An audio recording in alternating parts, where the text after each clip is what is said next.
How to add Revolut card to Apple Wallet. Let's get started.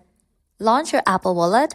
This is the default app on your device. If you cannot find this app on your device, you can head over to the App Store, search for the app Wallet, and download it. Once completion of its download process, launch it. You're gonna land to this kind of interface.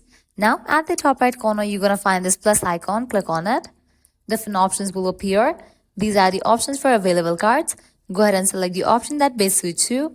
I'm going to select debit or credit card. You can also select this one option. Now click on continue.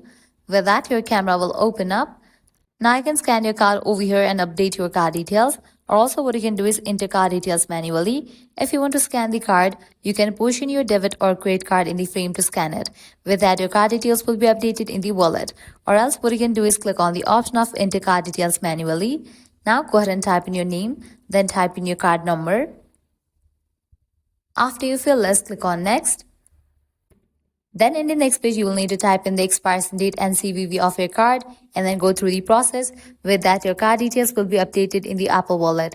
So this is how you can easily add Revolut card to Apple Wallet. At the end, if you guys find this video helpful, don't forget to like, share and subscribe to our channel. Thanks for watching.